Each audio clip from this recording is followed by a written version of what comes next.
കാലത്തിൻ്റെ നാടിസ്പന്ദനം മനസ്സിലാക്കി എജു ആർട്സിൻ്റെ AI കോഴ്സിന് ചേർന്ന നിങ്ങൾക്ക് ആദ്യമായി സ്വാഗതം നേരുകയാണ്. നമ്മുടെ ജോലിഭാരം എന്ന് പറയുന്നത് വല്ലാത്ത ഒരു അവസ്ഥ തന്നെയാണ്. നമുക്കറിയാം, രാവിലെ പലപ്പോഴും പല വീട്ടുജോലികൾ ചെയ്ത് ആണ് ടീച്ചേഴ്സ് സ്കൂളുകളിലേക്ക് വരുന്നത്. വീട്ടിൽ എത്തുന്നതിന് മുന്നേ സ്കൂളിൽ ഒരുപാട് തലവേദനകൾ, അതിന് പുറമെ ഈ ചെയ്തതിൻ്റെ ബാക്കി വീണ്ടും സ്കൂളിൽ പോയതിന് ശേഷം വീട്ടിൽ നിന്ന് ചെയ്യേണ്ട അവസ്ഥ, അതിനിടയിൽ വീട്ടുജോലികൾ, പേഴ്സണൽ ലൈഫ്, അതിനിടയിലൊക്കെ വല്ലാതെ സ്ട്രഗിൾ ചെയ്യുന്ന ഒരു അധ്യാപക ലോകത്ത് നമ്മുടെ AI സാന്നിധ്യം കൊണ്ട് ഒരുപാട് ഭാരം നമുക്ക് കുറക്കാൻ, അധ്യാപനം കൂടുതൽ ആസ്വാദ്യകരമാക്കാനും സാധിക്കും AI പഠിക്കുകയാണെങ്കിൽ. ആഗോളതലത്തിൽ തന്നെ മുഴുവൻ AI ഡൈവേർട്ട് ചെയ്യപ്പെടുന്ന ഒരു കാലം. നിങ്ങൾ നോക്കിയാൽ മനസ്സിലാക്കാം, ഏത് ആപ്പുകളിലും ഇപ്പോൾ AI ഉണ്ട്. നമ്മൾ സ്ഥിരം ഉപയോഗിക്കുന്ന വാട്സപ്പ് ആവട്ടെ, ഇൻസ്റ്റ ആകട്ടെ, ഫേസ്ബുക്ക് ആകട്ടെ, യൂട്യൂബിൽ പോലും AI ഇൻബിൽഡ് ആയിട്ടുള്ള ഫീച്ചറുകൾ ഒരുപാട് വന്നുകൊണ്ടിരിക്കുന്നുമുണ്ട്. എല്ലാ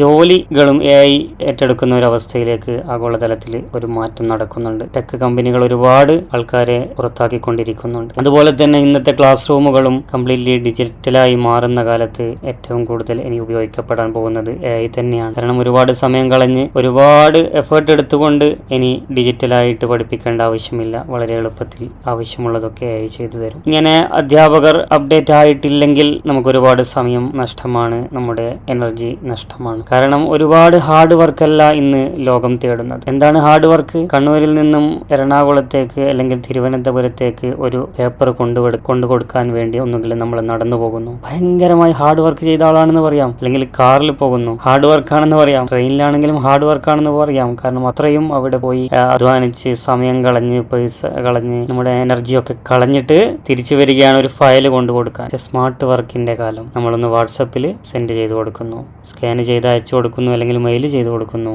അവിടെ സെക്കൻഡുകൾക്കകം എത്തുന്നു. സമയലാഭം, ഊർജ്ജ ലാഭം, സാമ്പത്തിക ലാഭം, ഒരുപാട് ലാഭങ്ങളാണ് ഈ സ്മാർട്ട് വർക്കിലൂടെയുള്ളത്. അതാണ് നമ്മൾ AI സാധ്യമാക്കാൻ പോകുന്നത്. ഒരുപാട് സമയം കളഞ്ഞിട്ട് കാര്യങ്ങൾ ചെയ്യലല്ല, കുറഞ്ഞ സമയം കൊണ്ട് വലിയ റിസൾട്ടുകൾ കിട്ടുന്ന കാര്യങ്ങൾ നമ്മൾ ചെയ്യുക. AI കൊണ്ട് മണിക്കൂറുകൾ ചെയ്യുന്നത് നമുക്ക് മിനിറ്റുകൾ മതി. ദിവസങ്ങളെടുത്ത് ചെയ്യുന്നത് മണിക്കൂറുകൾ കൊണ്ട് ചെയ്യാൻ പറ്റും.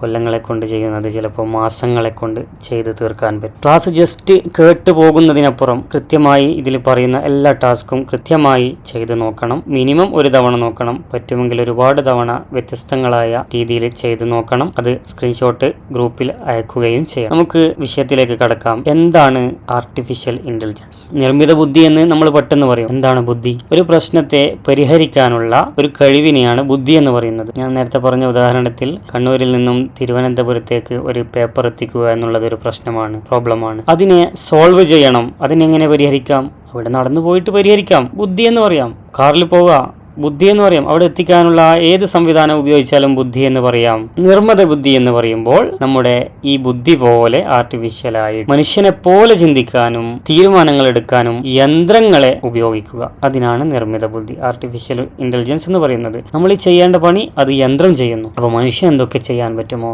അതൊക്കെ യന്ത്രത്തിനെ കൊണ്ട് ചെയ്യിപ്പിക്കാൻ പറ്റുമോ എന്നുള്ള ഒരു പഠനമാണ് ആർട്ടിഫിഷ്യൽ ഇന്റലിജൻസിലേക്ക് ലോകത്തിനെ എത്തിച്ചത്. എങ്ങനെയാണ് പ്രവർത്തിക്കുന്നത് എന്ന് നമുക്കറിയാം. നമ്മുടെ ഡാറ്റ വിശകലനം ചെയ്ത് പാറ്റേണുകൾ മനസ്സിലാക്കിയാണ് AI മറുപടി നൽകുന്നത്. ചരിത്രത്തിൽ നമുക്ക് മനസ്സിലാക്കുകയാണെങ്കിൽ 1950 തന്നെ ഇതിനുള്ള ചിന്തകൾ തുടങ്ങിയിട്ടുണ്ട്. ആധുനിക കമ്പ്യൂട്ടർ ശാസ്ത്രജ്ഞനായ അലൻ ട്യൂറിംഗ് ആണ് യന്ത്രങ്ങൾക്ക് ചിന്തിക്കാൻ കഴിയുമോ എന്നുള്ള പഠനത്തിന് തുടക്കം കുറിക്കുന്നത്. ഒരു യന്ത്രത്തിന്റെ മറുപടികൾ മനുഷ്യൻ്റെതുപോലെ, അഥവാ മനുഷ്യനാണോ യന്ത്രമാണോ എന്ന് മനസ്സിലാകുന്നില്ല. ആ രീതിയിൽ തിരിച്ചറിയാൻ സാധിക്കുന്നുണ്ടെങ്കിൽ ആ യന്ത്രത്തിന് ബുദ്ധിയുണ്ട് എന്ന് പറയാം. ഇതാണ് ട്യൂറിംഗ് ടെസ്റ്റ് എന്ന് പറയുന്നത്. അങ്ങനെ 1956 AI എന്ന പദം ജനിക്കുകയാണ്. ട്യൂറിംഗ് ടെസ്റ്റിന്റെ 6 വർഷങ്ങൾക്ക് ശേഷം ജോൺ മക്കാർത്തി എന്ന് പറയുന്ന സയന്റിസ്റ്റ് അവരുടെ ടീമും ആർട്ടിഫിഷ്യൽ ഇന്റലിജൻസ് എന്ന പദം ഔദ്യോഗികമായി ഡാർക്ക് മൗത്ത് കോൺഫറൻസിൽ വെച്ചാണ് സ്വീകരിക്കുന്നത്. ലോകത്ത് അങ്ങനെ ആദ്യമായി പറയപ്പെടുന്നത്. 3 വർഷങ്ങൾക്ക് ശേഷം ലോക ചെസ് ചാമ്പ്യനായ ഗാരി കാസ്പറോവിനെ IBM എന്ന് പറയുന്ന കമ്പനിയുടെ ഡീപ് ബ്ലൂ എന്ന് പറയുന്ന കമ്പ്യൂട്ടർ പരാജയപ്പെടുത്തുകയാണ്. ഒരു മനുഷ്യനെ ലോകത്ത് ആദ്യമായി ഒരു കമ്പ്യൂട്ടർ പരാജയപ്പെടുത്തുന്നു. ലോകം ഞെട്ടിയ ഒരു വലിയ സംഭവമായിരുന്നു, ഒരു ചരിത്ര വിജയമായിരുന്നു ഇത്. 1997 നമ്മൾ ഒരുപക്ഷെ 2022 ChatGPT എന്ന് കേൾക്കുമ്പോഴാണ് AI പറ്റി ചിന്തിക്കുന്നുണ്ടാവുക. ഓപ്പൺ AI ChatGPT എന്നുള്ള ഒരു ടൂള് പുറത്തിറക്കുകയും സാധാരണക്കാർക്കൊക്കെ ഇത് ഉപയോഗിക്കാൻ പറ്റുകയും ചെയ്തു. അതിനിടയിലൊക്കെ പല കാര്യങ്ങളിലും AI നടക്കുന്നുണ്ടായിരുന്നു. നമ്മൾ അത് AI ആണെന്ന് മനസ്സിലാക്കുന്നില്ല എന്ന് മാത്രം. AI ആണെന്ന് മനസ്സിലാക്കാതെ തന്നെ നമ്മളുടെ പല കാര്യങ്ങളും AI ചെയ്യുന്നുണ്ടായിരുന്നു. അതിൽ ഒരു ഉദാഹരണമാണ് നമ്മൾ കാണുന്ന വീഡിയോസിനനുസരിച്ച് നമുക്ക് വീണ്ടും വീഡിയോസ് വരുന്നു. എന്താണിത് യഥാർത്ഥത്തിൽ നടക്കുന്നത്? AI-യുടെ ഒരു സംഭാവന തന്നെയാണ് ഈ അൽഗോരിതം എന്നൊക്കെ പറയുന്നത്. ഇൻസ്റ്റയിൽ ഫേസ്ബുക്കിലൊക്കെ നമ്മൾ സെർച്ച് ചെയ്യുന്നത് എന്താണെന്ന് മനസ്സിലാക്കി വീണ്ടും വീണ്ടും നമ്മൾ സെർച്ച് ചെയ്യാതെ തന്നെ അത്തരം വീഡിയോസ് വരുന്നു, അത്തരം ഫ്രണ്ട്സിനെ റിക്വസ്റ്റ് ചെയ്യുന്നു. ഏകദേശം ഒരു 2007 ആ കാലഘട്ടത്തിൽ തന്നെ ആപ്പിളിന്റെ ഫോണുകളിലൊക്കെ സിരി എന്നുള്ള ഒരു AI പ്രവർത്തിക്കുന്നുണ്ടായിരുന്നു. നമുക്ക് ആർട്ടിഫിഷ്യലായിട്ട് മറുപടി നൽകുന്ന, ഫോണുമായിട്ട് ബന്ധപ്പെട്ട് എന്തെങ്കിലും ചോദിച്ചാൽ ഉത്തരം നൽകുന്ന ഒരു ആർട്ടിഫിഷ്യൽ ഇന്റലിജൻസ് പ്രോഗ്രാം ആയിരുന്നു. ഇന്നും ആപ്പിളിന്റെ പ്രൊഡക്റ്റുകളിലൊക്കെ ഈ സിരി നമുക്ക് കാണാം. ഉദാഹരണത്തിന് കോൾ ചെയ്യണം, ഇന്നയാളെ കോൾ ചെയ്യണമെന്ന് നമ്മൾ വോയിസ് ആയിട്ട് പറഞ്ഞാൽ മതി, ഉടനെ തന്നെ അതിലേക്ക് കോൾ പോകുന്നതാണ്. ഇതൊക്കെ എത്രയോ കാലമായിട്ട് തന്നെ ഇവിടെ ഉണ്ടെങ്കിലും നമ്മൾ AI എന്നുള്ള ഒരു പേരിലല്ല അറിയപ്പെടുന്നത്. സംഭവം അതിന്റെ പ്രവർത്തനം അങ്ങനെയാണെങ്കിലും പേര് ഈ അടുത്ത കാലത്താണ് കൂടുതൽ, 2022 മുതലാണ് കൂടുതലായിട്ട് കേൾക്കുന്നത്. AI പഠിക്കുമ്പോൾ ഏറ്റവും കൂടുതൽ നമ്മൾ കേട്ടുവരുന്ന ചില പദങ്ങളെ പറ്റി നമുക്ക് നോക്കാം. ടൂൾസ് എന്ന് പറയുന്നത് AI ഡയറക്റ്റ് എങ്ങനെയാണ് ഉപയോഗിക്കുന്നത്? നോട്ടിലാണോ, പേനയിലാണോ? അല്ല, നമ്മൾ ഒന്നുകിൽ വെബ്സൈറ്റ് ആയിരിക്കും അല്ലെങ്കിൽ ആപ്പുകളായിരിക്കും. AI നമുക്ക് ഡയറക്റ്റ് ഉപയോഗിക്കാൻ പറ്റില്ല. അതിന് ഉപയോഗിക്കാൻ നമ്മൾ മീഡിയേറ്റർ ആയിട്ട് ഉപയോഗിക്കുന്ന ആപ്പുകൾ അല്ലെങ്കിൽ വെബ്സൈറ്റുകൾക്കാണ് AI ടൂൾസ് എന്ന് പറയുന്നത്. ChatGPT എന്ന് കേട്ടിട്ടുണ്ടാവും, ജെമിനി എന്ന് കേട്ടിട്ടുണ്ടാവും, കോപ്പിലോട്ട് എന്ന് കേട്ടിട്ടുണ്ടാവും. ഇതൊക്കെ AI ടൂൾസ് ആണ്. ഒരുപാട് ടൂൾസുകൾ. ടൂൾസ് എന്താണെന്ന് മനസ്സിലായി എന്ന് വിശ്വസിക്കുന്നു. മറ്റൊരു പദമാണ് പ്രോംപ്റ്റ്. നമ്മൾ AI-യോട് എങ്ങനെയാണ് ചോദിക്കുക, ഏത് രീതിയിലാണ് AI-യോട് ഇന്ററാക്ട് ചെയ്യുക, അതിന്റെ ആ ഭാഷക്ക് അല്ലെങ്കിൽ കീവേഡിനാണ് പ്രോംപ്റ്റ് എന്ന് പറയുന്നത്. ഒരു ഉത്തരം ലഭിക്കുന്നതിനായി AI-ക്ക് നൽകുന്ന ചോദ്യങ്ങൾ അല്ലെങ്കിൽ അതിന്റെ നിർദ്ദേശങ്ങൾ, അതിനൊക്കെയാണ് പ്രോംപ്റ്റ് എന്ന് പറയുന്നത്. ശരിക്കും പറഞ്ഞാൽ എനിക്കൊരു പോസ്റ്റർ ഉണ്ടാക്കി തരണം എന്ന് പറഞ്ഞാൽ അതൊരു പ്രോംപ്റ്റ് ആണ്. എനിക്കൊരു കഥ വേണം, ഒരു പ്രോംപ്റ്റ് ആണ്. AI-യോട് നമ്മൾ നിർദ്ദേശിക്കുകയാണ്. മറ്റൊരു പ്രധാന പദമാണ് ക്രെഡിറ്റ്സ് എന്ന് പറയുന്നത്. AI ഫ്രീ ആയിട്ട് ഒരുപാട് ഉപയോഗിക്കാൻ മിക്ക ടൂൾസുകളിലും സാധിക്കില്ല. അഥവാ അവർക്ക് നമ്മൾ പൈസ കൊടുക്കണം. പക്ഷെ എങ്ങനെയാണ് പൈസ കൊടുക്കുന്നത്? ഡയറക്റ്റ് ആവശ്യം വരുമ്പോൾ പൈസ അയച്ചു കൊടുക്കലാണോ? അല്ല. അതില് പൈസ കൊടുക്കുന്നത് എങ്ങനെയാണെന്ന് വെച്ചാൽ നമ്മൾ ആദ്യം പൈസ കൊടുത്തിട്ട് ക്രെഡിറ്റ്സുകൾ വാങ്ങും. എന്നിട്ട് ആ ക്രെഡിറ്റ്സ് ഉപയോഗിച്ചിട്ടാണ് നമ്മൾ AI ടൂൾ യൂസ് ചെയ്യുക. മനസ്സിലായിട്ടുണ്ടാവില്ല. നമ്മുടെ ഇന്ത്യൻ രൂപ അമേരിക്കയിൽ പോയിട്ട് അവിടെ നിന്ന് നമ്മൾ ഒരു ജ്യൂസ് കുടിച്ചാൽ അവിടെ ഇന്ത്യൻ റുപ്പീസ് അക്സെപ്റ്റ് ചെയ്യുമോ? ഇല്ല. ഇന്ത്യൻ രൂപ നമ്മൾ US ഡോളറിലേക്ക് എക്സ്ചേഞ്ച് ചെയ്തിട്ട് അവിടുന്ന് US ഡോളർ കൊടുത്തിട്ടാണ് നമ്മൾ അവിടുന്ന് വെള്ളം കുടിക്കുക. എന്നതുപോലെ നമ്മൾക്ക് ഡയറക്റ്റ് ക്യാഷ് കൊണ്ട് AI ടൂൾസ് ഉപയോഗിക്കാൻ പറ്റില്ല. ആദ്യം ക്രെഡിറ്റ്സ് പൈസ കൊടുത്ത് വാങ്ങും. ആ ക്രെഡിറ്റ്സ് ഉപയോഗിച്ചിട്ടാണ് നമ്മൾ AI ഉപയോഗിക്കുന്നത്. അപ്പോൾ മിക്ക ടൂൾസും പെയ്ഡ് തന്നെയാണ്.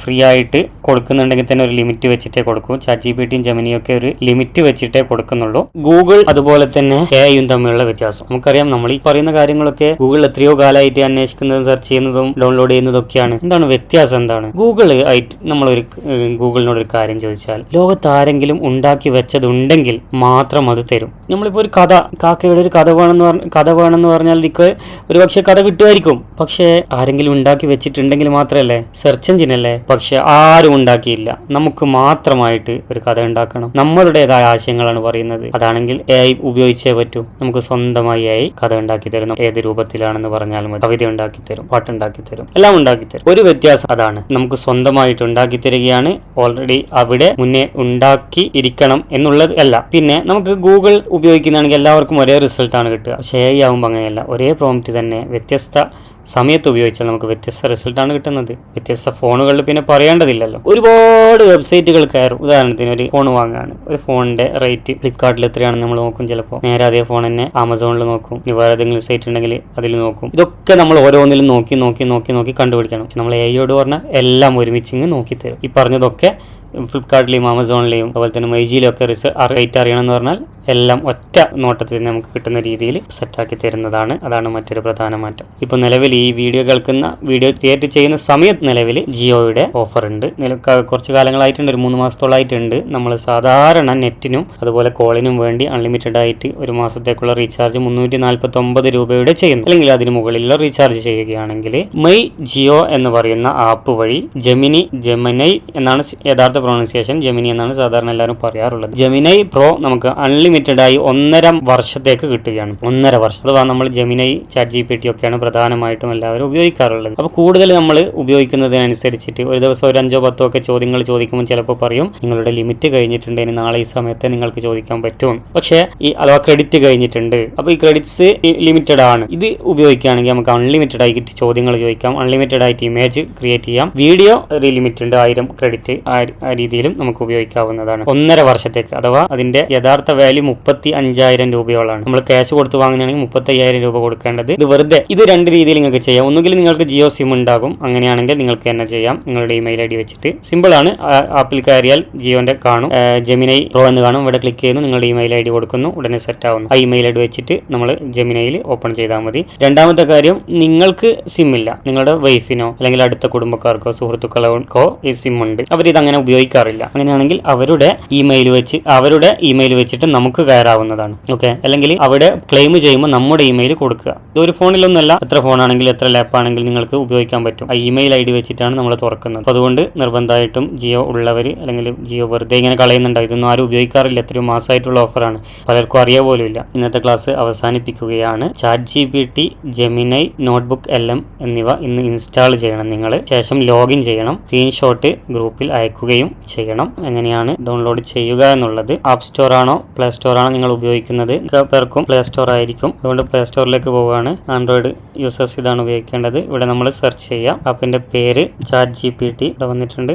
ചാറ്റ് GPT എന്ന് കാണുന്ന ഈ 100 കോടിയിലധികം ജനങ്ങൾ ഡൗൺലോഡ് ചെയ്തിട്ടുള്ള ഈ ആപ്പാണ്. ഇത് ഇൻസ്റ്റാൾ കൊടുക്കുക. രണ്ടാമതായിട്ട് എങ്ങനെ അക്കൗണ്ട് ഓപ്പൺ ചെയ്യാൻ നോക്കാം. ചാറ്റ് GPT ഇതുപോലെ നിങ്ങൾക്ക് ഡൗൺലോഡ് ആയി കിട്ടും. അപ്പോൾ ഈ രീതിയിലാണ് കാണുക. ആസ്ക് എനിത്തിങ്, നിങ്ങളോട് എന്ത് വേണമെങ്കിലും ചോദിച്ചോ. ആദ്യം നിങ്ങൾ ലോഗിൻ ചെയ്യാണ് വേണ്ടത്. ലോഗിൻ ബട്ടണിൽ പോയാൽ നമുക്ക് ഇമെയിൽ ID ചോദിക്കും. ഗൂഗിൾ ഇമെയിൽ വെച്ചിട്ട് നിങ്ങൾക്ക് ഓപ്പൺ ആക്കാവുന്നതാണ്. ഇത്രയേ വേണ്ടൂ. നിങ്ങൾ ഓപ്പൺ ആയി കഴിഞ്ഞു, ചാറ്റ് GPT ഓപ്പൺ ആയി കഴിഞ്ഞു. ഇതുപോലെ തന്നെ ജെമിനി എന്ന് നിങ്ങൾക്ക് സെർച്ച് ചെയ്താൽ പ്ലേ സ്റ്റോറിലോ ആപ്പ് സ്റ്റോറിലോ, പ്ലേ സ്റ്റോറിൽ ഇത് ഇവിടെ ഉണ്ട്. ഇതും 100 കോടിയിലധികം ജനങ്ങൾ ലോകവ്യാപകമായി ഉപയോഗിക്കുന്ന ആപ്പാണ്. അതും ഇൻസ്റ്റാൾ ചെയ്യുക. ഇൻസ്റ്റാൾ ചെയ്താൽ നിങ്ങൾക്ക് ഇതുപോലെ കിട്ടും. ഓക്കെ. അപ്പോൾ ഈ രീതിയിലാണ് ക്രിയേറ്റ് ആൻ അക്കൗണ്ട് എന്നുള്ള രീതിയിലാണ് വരിക. ചൂസ് ആൻ അക്കൗണ്ട് കൊടുത്താൽ നിങ്ങൾക്ക് ഏതാണ് ഇമെയിൽ ID ഉള്ളത് അത് ക്ലിക്ക് ചെയ്യുക. എന്നിട്ട് സാധാരണ നമ്മൾ വെബ്സൈറ്റുകളൊക്കെ ഓപ്പൺ ചെയ്യാറുള്ളത് പോലെ നിങ്ങളുടെ കോഡ് കൊടുത്താൽ, ഇമെയിൽ ID പാസ്വേഡും കൊടുത്താൽ നിങ്ങൾക്ക് ജെമിനിയും ഓപ്പൺ ആവുന്നതാണ്.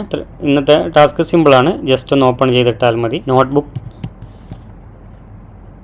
LM എന്ന് പറയുന്ന ആപ്പ് ടൂളാണ്. അതും ഇൻസ്റ്റാൾ ചെയ്തു. 100 കോടിയിലധികം ജനങ്ങൾ ഡൗൺലോഡ് ചെയ്തതാണ്. അത്രയും വിശ്വാസ്യത ഉള്ളത് മാത്രമാണ് നമ്മൾ പറയുന്നത്. ഇതും ഇൻസ്റ്റാൾ കൊടുക്കുക. ഇൻസ്റ്റാൾ കൊടുത്താൽ പിന്നെ അടുത്ത സ്റ്റെപ്പ് പറയണ്ടല്ലോ, സ്വാഭാവികമായിട്ടും ഇമെയിൽ ID കൊടുക്കുക, നേരത്തെ കൊടുത്തതുപോലെ. അപ്പോൾ ഇതൊക്കെ ചെയ്തിട്ട് സ്ക്രീൻഷോട്ട് ഗ്രൂപ്പിൽ അയക്കുകയാണ് വേണ്ടത്. ഇതോടുകൂടി ഇന്നത്തെ ക്ലാസ് കഴിയുകയാണ്. പങ്കെടുത്ത എല്ലാവർക്കും നന്ദി.